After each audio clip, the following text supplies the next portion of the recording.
Villagers and Villains, a simple game of town building and tableau building that I saw being played at Gen Con 2015. It is not a new game, but I was not aware of it, and when I saw it, I was attracted by the simple and humorous art. The game seemed interesting, so I gave it a try, and now I own a copy because I really enjoyed the game. Oops, a spoiler about my opinions about the game here. Each player starts with a hand of 2 cards, a deputy mayor, which can be developed later and placed in your town, and an angry mob, which is a special card, a defensive card. If you use it during the game, you will gain the corresponding benefit to defend against nuisance that may hit your town.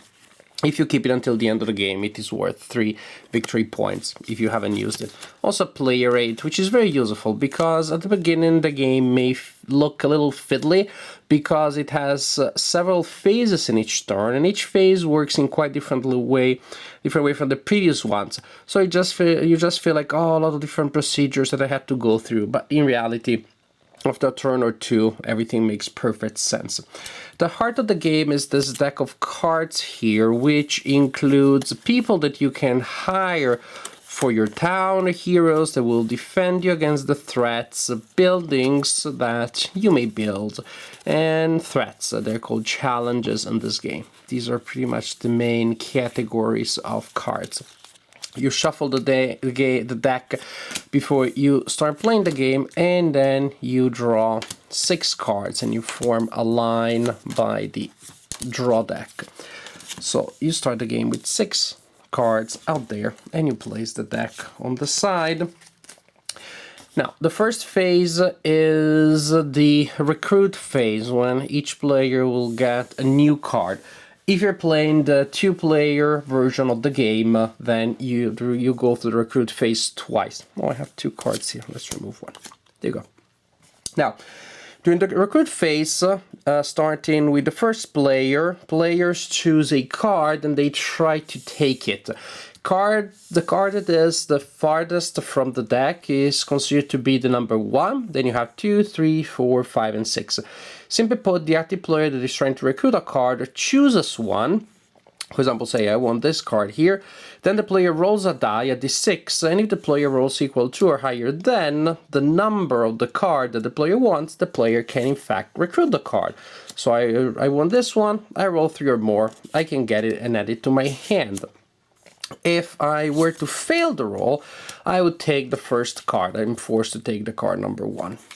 After that, suppose that I had this card, then you slide down all of the remaining cards. So now we have cards from 1 to 5 for the next player, and you go around like this until each player has a card. As you can see, there are cards that are challenges. These are bad cards that do bad stuff in your village. When you acquire one, because maybe the card was here and you failed the roll, so being forced to take the first one, this is the card that you got, the card goes immediately in your little town. It's important. You can keep your hand of cards on the table if you want instead of in your hand, but it's important to keep it separate from your actual town. Cards usually, unless they're challenges, go in your hand, and later in the turn you develop them and you place them in your town. After the recruit phase, there may be challenges in your town. Maybe these are the challenges that currently are in my town, and I'm not happy about them. When you have a challenge, then after the recruit phase, you have a defend phase, in which you get to roll against a challenge. Each turn you have by default an attack roll, should be a defend roll, from the people of your village against the challenges. So you use your 1 defense roll, you choose the target that you want to defend against, you roll a d6, you apply possible modifiers that may come from game effects, and you need to roll equal to or higher than the defense number of the card. The Snake Man is easy to eliminate because he only has a defense number of 2, the Thieves 3, other ones are much tougher. For example, the Dragon has 6, so you need to roll a 6. When you remove a challenge, you gain the benefit indicated here in this little small box. For example, by defeating the Snake Man, you gain a gold.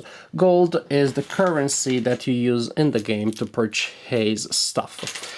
And the challenge card that you just removed goes in your personal challenge pile, which you need to keep, because at the end of the game, challenge cards that you eliminate that may score you points. Now, there may be ways, in case you have multiple challenges, of attacking all of them or several of them. That is, there are ways of gaining extra defense roll. As I said, you have only one by default, but there are cards that you may acquire from the town, which are from the recruit area, which are heroes. If a hero is developed and plays in your town, then each hero that you have will give you an extra die roll. And some heroes also have a defensive bonus. So for example, if this is the situation, I can use my defense roll, the standard one from my town, against one of the two targets. Suppose that I remove this target. Then I can use one of my heroes to attack this other guy. This hero here doesn't give me any bonus, but gives me an extra die roll, so I can roll without any modifiers, and if I roll 3 or more, I have removed this other challenge. This other hero is even better because the hero gives me an extra defense die roll and also +1 on the die roll. This is it for the defense phase. Basically, in the defense phase, you get a free defense die roll +1 for each hero that you have, plus an extra die roll for each hero. But if after the defense phase there are indeed still challenges in your town, then after the defense phase you have the pillage phase, in which the cards, the challenge cards in your town, will cause you penalties. In particular, you will have to discard the amount of gold indicated here. If these two challenges are in my town, I lose 2 gold coins. That's the penalty that you pay. So a card comes in your town, you have a chance to defend against it during the defense phase, and then the cards that are still there cause you losses in gold. After that is done, however, it is time to collect some gold. Luckily enough, there will be cards that will give you gold. So you, after the pillage, collect gold equal to all of the positive gold values represented on your cards. For example, this being the case, I get a gold coin. That guy gives me a gold coin. This other guy also gives me a gold coin. And so on and so forth. You collect, this is a pretty valuable one. So you collect all of the gold that comes from your citizens and you add it to your gold pile.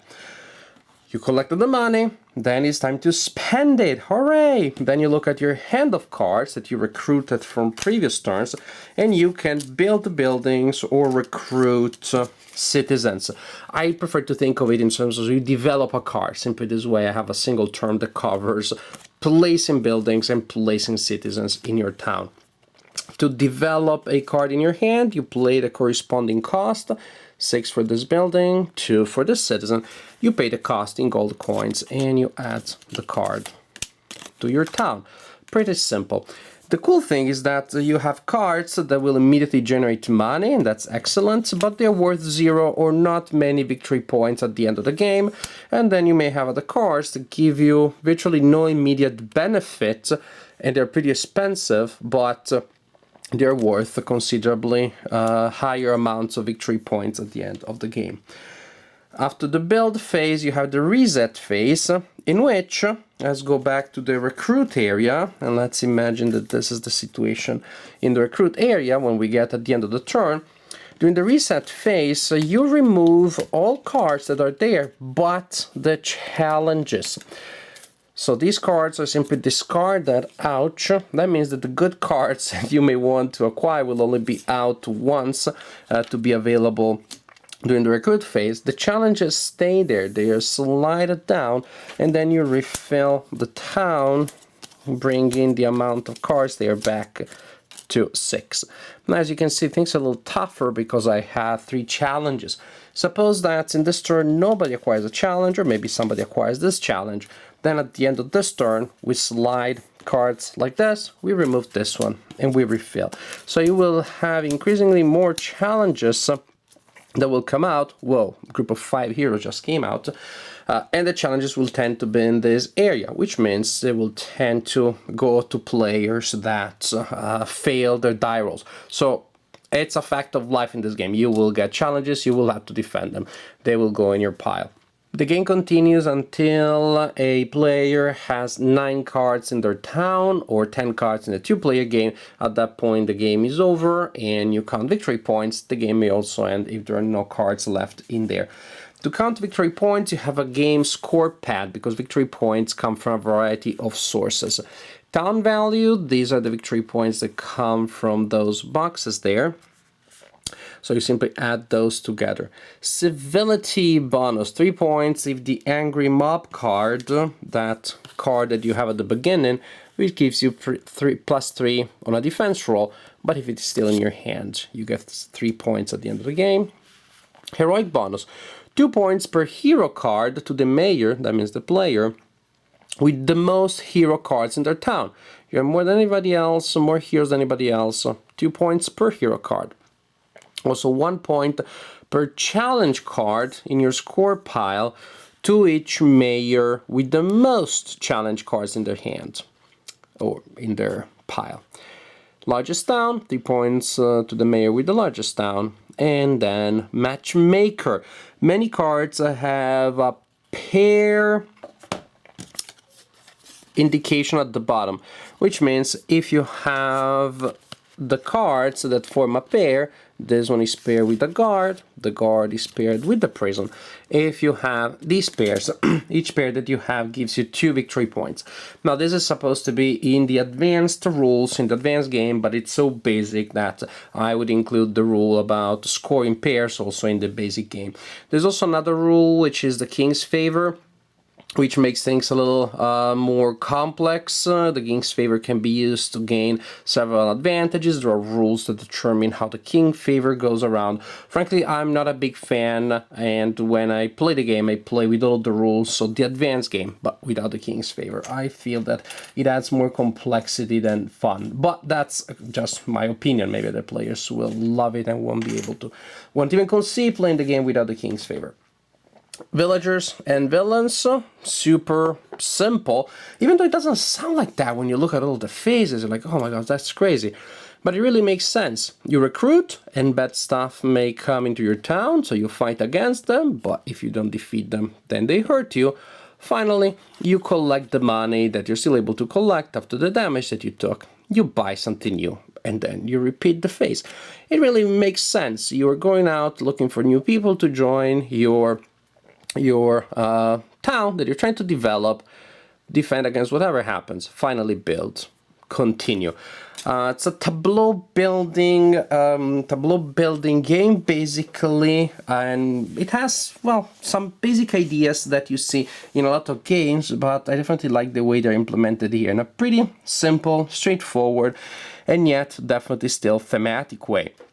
You need to create a little bit of a money engine at the beginning to be able to buy stuff, to develop stuff, but it may also happen that you get a lot of challenges in your town, because if you get challenges, that means that you did not get cards to put in your hand and develop later.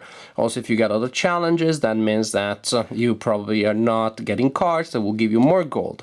So you find yourself a little bit in a pickle from the economic factor, but not all hope is lost. And this is what I like about the game, that if the die rolls get you stuck in the role of the monster hunter and the paladin instead of the city developer, it is still okay, because having a lot of cards, the challenge cards that you have defeated, can pay off pretty huge bonus at the end. And even if your town doesn't look like much, but it's a town of tough, hardened hero that are known around the province as the town of the monster slayers, you may still actually get a good chance of winning the game. So there is a good balance there among different ways of going to victory, and I like the variety of ways in which you can score at the end, which again, when I read the rules and I look at the score pad at the beginning first time, I was like, oh, this sounds like so complicated, so many ways of winning, so many things to track, and well, yes, you have them, but and I think if you try to analyze the game and you're the nicest paralysis player, you're totally going to kill the game for everybody. Yes, there are a lot of factors. Yes, you can create your algorithms to figure out the best way to win the game, but you have to remember that in reality, this game doesn't lend itself to too much analysis, simply because the random elements in the game are considerably numerous and important. At the end of the game, at the end of the day, you may have the best strategy to combine cards, but if you don't get them, you don't get them. So you have to improvise with whatever it is that the die roll gives you. You have to deal. Actually, whether you're going to be the enlightened city builder or the toughened monster hunter, it is going to be at least in part determined, or in large part, I would say, determined by the die rolls. It is not so much about figuring out a strategy before the game starts and implementing it by the book. It's more about writing the book as you go along. It is about tactically reacting to what happens here. Long-term planning is hard, doesn't always pay off.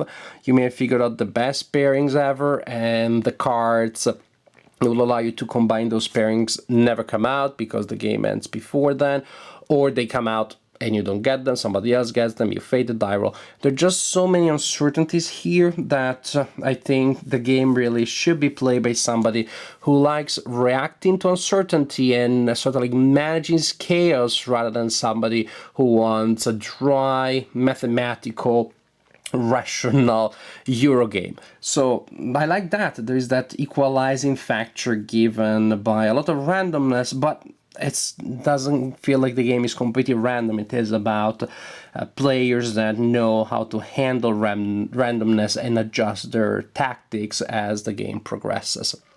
The art is simple, fun, and very family friendly. You could have the same game with some sort of fantasy flight, Game of Thrones, adult art. You could have with scary monsters, brooding, gloomy heroes that look like they saw the horror of life and stared at it, and they came out changed forever. Or you have this cute looking guy who doesn't really know what the heck he's doing, scratching his head like, wait a second, am I the guard? I mean, how did I end up hard in this position? I don't know, I guess I'll see what happens. And then he finds himself fighting against a snake man who looks a little mean, but also a little funny. So the art is definitely family friendly, so if you can play the game with a young gamer and the young gamer will not be disturbed by the art, or you can play with adults and you're still smiling at how fun the art look like.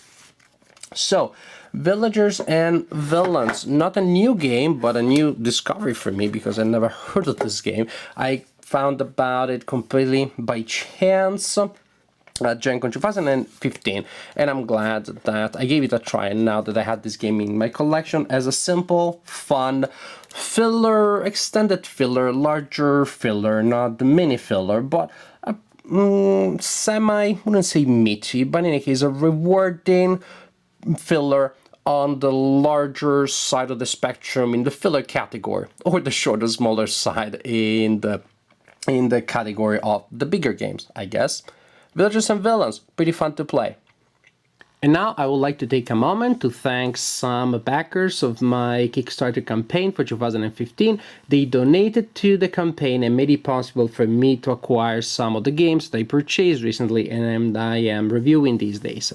Like good enchanters and wizards in a fantasy game, they stepped in the moment of need, lent a hand, and saved the day. The backers that I want to thank today are Lorinda Gale, the Enchantress, Raymond Lee, the Necromancer, Rick Thompson, the Wizard, and the Cardboard, the Jungle, the Mysterious Mage. Yes, he wrote the Jungle Cardboard because he scrambled the parts of his name around. He doesn't want the evil wizards to learn his name because there's great power in a name. Anyways, thank you to the four of you for donating to my campaign, and thank you all my viewers for watching.